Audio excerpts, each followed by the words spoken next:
Hello everyone, welcome to my YouTube channel eye of law. मेरे इस channel पे आपको लॉ से रिलेटेड वीडियोस देखने को मिलेंगी। अगर अभी तक आपने मेरे चैनल को सब्सक्राइब नहीं किया है तो प्लीज मेरे चैनल को सब्सक्राइब करिए। जितने भी वीडियोस मैं इस चैनल पे अपलोड करती हूँ और उसमें जितना भी कंटेंट मैं देती हूँ वो आपके एग्जाम के लिए, क्वेश्चन अटेम्प्ट करने के लिए तो सफिशिएंट ही होता है। ठीक है, आपको ज्यादा कुछ नहीं करना है, जस्ट वीडियो को वॉच करते जाना है एंड साइड बाय साइड आपके नोट्स बनाते जाना है। ठीक है, तो चलिए आज का टॉपिक स्टार्ट करते हैं। आज का टॉपिक है offences against state and public tranquillity का अनलॉफुल असेंबली का टॉपिक। इससे पहले जो है मैंने सेडिशन का टॉपिक कंप्लीट किया था offences against state and public tranquillity में। ठीक है, तो आज देखते हैं अनलॉफुल असेंबली। देखिए, offences against state and public tranquillity में सेडिशन आता है, अनलॉफुल असेंबली आती है, रॉयटिंग आती है और एफरे आता है। इससे पहले हमने सेडिशन कंप्लीट किया था, आज हम अनलॉफुल असेंबली करेंगे। ठीक है, हम ये सारे के सारे जो भी वीडियोस बनाते जा रहे हैं ये टॉपिक वाइज बनाते जा रहे हैं। ओके, तो अनलॉफुल असेंबली है सेक्शन 141 ऑफ आईपीसी में डिफाइंड। इसके अलावा ये सेक्शन 144 ऑफ सीआरपीसी में भी डिफाइंड है। ठीक है, अभी हम फिलहाल आईपीसी पढ़ रहे हैं तो हम आईपीसी को ही देखेंगे। इसमें क्या है, सेक्शन 141 ऑफ आईपीसी। ठीक, इसके जो बाकी चीजें हैं ना वो 142, 143, 144 में भी दी गई हैं। ठीक है, बट जो मेन सेक्शन है अनलॉफुल असेंबली से डील करता हुआ वो है सेक्शन 141। इंट्रोडक्शन में हम देखते हैं। देखिए, हमें आपको सबको पता है कि हमें राइट टू असेंबल देता है हमारा कॉन्स्टिट्यूशन। ठीक है, हम कहीं पे भी असेंबली कर सकते हैं।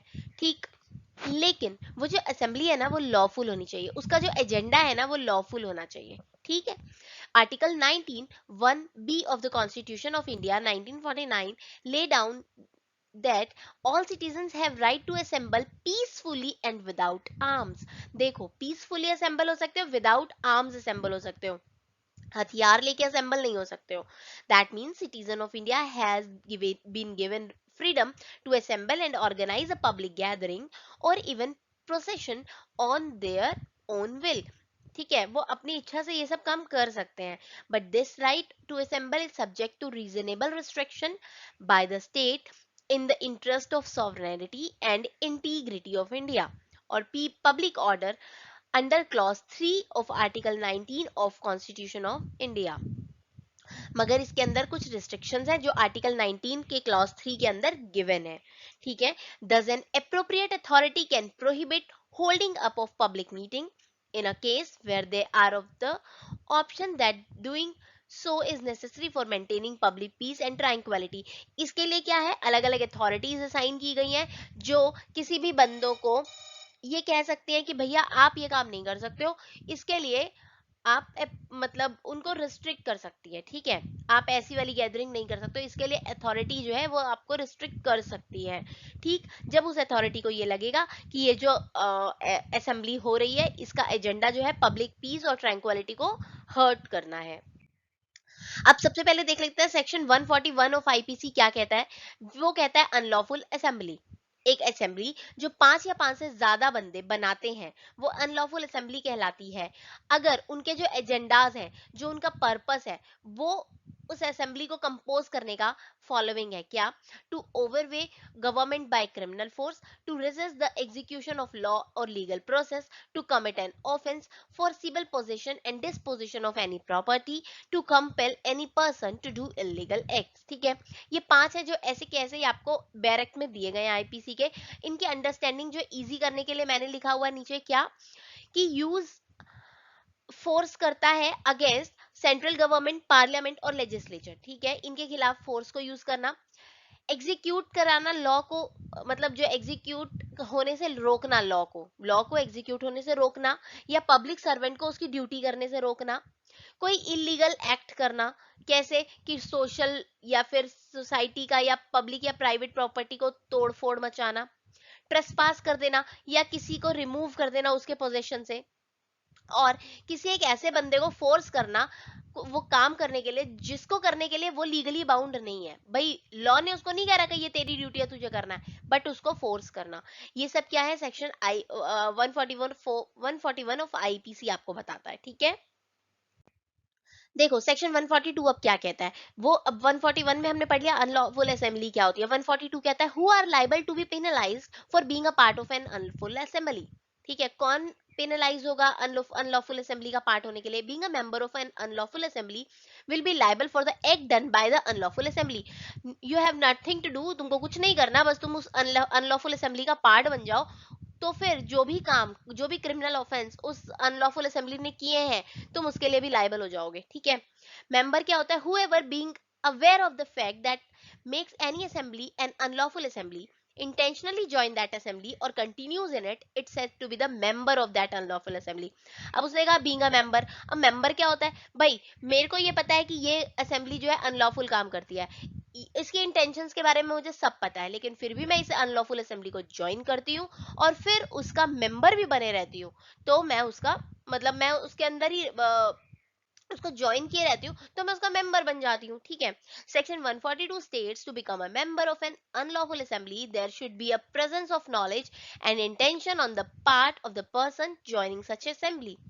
मेंबर बनने के लिए मुझे पता होना चाहिए वो असेंबली क्या करती है और उसके इंटेंशंस, उसके एजेंडाज, उसके ऑब्जेक्टिव्स, उसका पर्पस क्या है. ठीक है. अब देख लेते हैं क्या कुछ डिफेंसेस अवेलेबल है पर्संस को जो अनलॉफुल असेंबली के लिए चार्ज किए जाते हैं. वैसे तो नो प्राइवेट डिफेंस मिलता है इनको, कोई इनको राइट ही नहीं देता. अगर तुम अनलॉफुल असेंबली के बंदे हो तो तुम्हें कोई राइट नहीं है कि तुम्हें डिफेंस मिल जाएगा. बट अगर वो पर्सन ये प्रूव कर ले जाता है कि उसने किसी इलीगल काम को होते हुए रोकने के लिए कोई एक इलीगल काम किया था, तो वो बन जाएगा, मतलब वो डिफेंस के लिए काबिल हो जाएगा. It is the right of the accused to plea for defence. ठीक है. ये तो एक्यूज का राइट होता है कि उसको डिफेंस के लिए राइट दिया जाए, उसको अपना पार्ट, अपना पक्ष रखने का अधिकार दिया जाए. The circumstances need to clarify, justify the act of the private defence. जो सर्कमस्टांसेस है उसके वो बताने चाहिए, उसको क्लैरिफाई करना चाहिए डिफेंस लेने के लिए. Got it. Punishment for unlawful assembly. अब जो इसकी पनिशमेंट्स है ना वो हर एक अलग अलग लिखी हुई है, अलग अलग काम के लिए. ठीक है. अंडर सेक्शन 143 ऑफ आईपीसी अगर वो कहता है कि whoever is a member of unlawful assembly shall be punished with imprisonment of either description of term which may extend to 6 months with fine or both. अगर कोई मेंबर है तो 143 कहता है कि उसको 6 महीने की सजा और फाइन और बोथ लग जाए. ठीक है.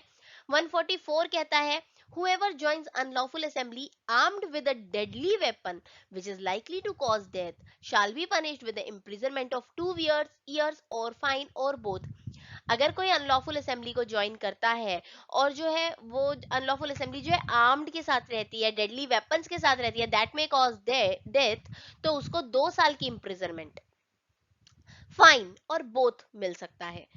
Under Section 145 of IPC, whoever join or continue to be in unlawful assembly knowing it has been commanded to disperse shall be punished with imprisonment of 2 years or fine or both. ठीक है. इसके बाद 149 of IPC, where an assembly commits an offense, then every member of the unlawful assembly who knew such offense is likely to be committed, जिनको पता था कि हो रहा है, will be guilty of that offense. वो सब उस offense के लिए guilty हो जाएंगे. ठीक है. And be punished for them same as for the offence.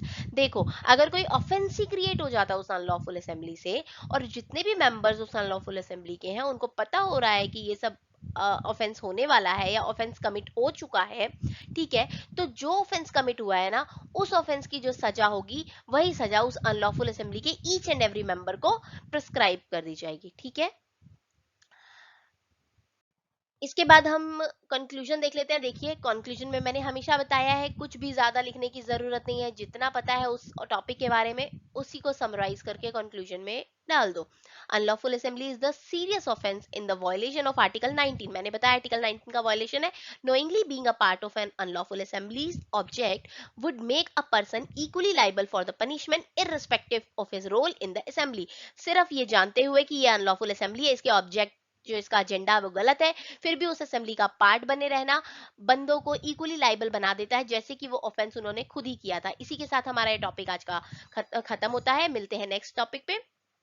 तब तक कि अगर आपने मेरे चैनल को सब्सक्राइब नहीं किया तो मेरे चैनल को सब्सक्राइब करिए, मेरी वीडियोस को लाइक एंड शेयर कीजिए. अगर कोई आपको क्वेरी है या कोई कमेंट है या कोई सजेशन है मुझे कमेंट बॉक्स में कमेंट करिए. Thanks for watching.